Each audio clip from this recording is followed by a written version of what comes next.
The woman with the spirit of infirmity then is classic to the issue of worldview and the tension that we have. Jesus ascribes these things directly to the perversity of Satan. He points to the crippled old lady, bent over like a horseshoe for 18 years, and instead of diagnosing it as curvature of the spine, Jesus makes the staggering claim that this is a physical infirmity and is caused by no one else and nothing less than Satan himself.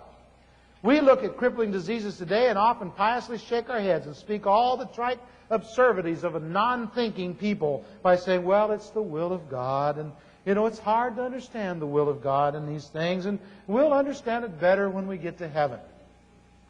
And these platitudes, uttered usually with sonorous religious tones, are an abomination to a God of mercy and love, who has given us the authority to work the works of Jesus and prophesied Himself that we would do them. And we must come to grips with the fact that we've been a disobedient people, sinful and resistant to a holy God and to His work. Our theology becomes bankrupt in the light of this. Our hands are tied, our minds confused, our eyes blurred. We have become comatose Christians, asleep at the post in a time of conflict and warfare.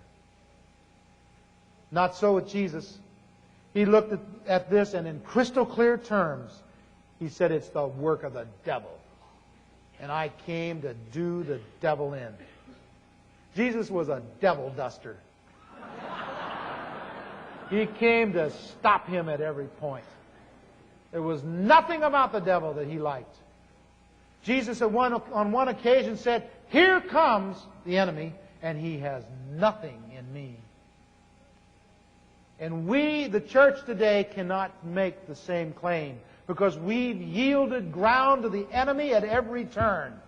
We've been full of bitterness and anguish and hostility and fearfulness and foolishness against our brothers in the body of Christ. We've mouthed foolish statements. We've again and again received lies and stories about others. We've given ourselves over in every way to the enemy's activity, and then we come before our holy God and say, God, heal us. God, bless us. God, minister to us. And when He doesn't jump right to it, we then say, well, I guess He isn't doing that anymore.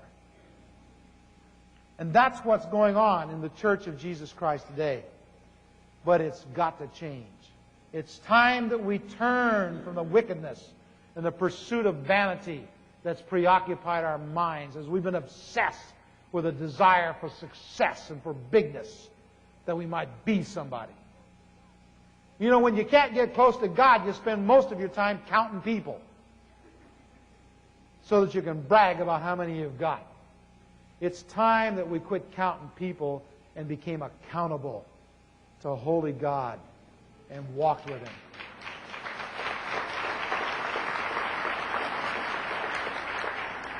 This passage, in my opinion, is loaded with theological significance.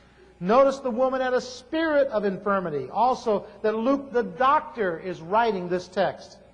He is confirming the idea that illness is being inflicted by some supernatural force. So we don't misunderstand his meaning. Luke equates this spirit of infirmity with Satan, who has done this twisting and binding.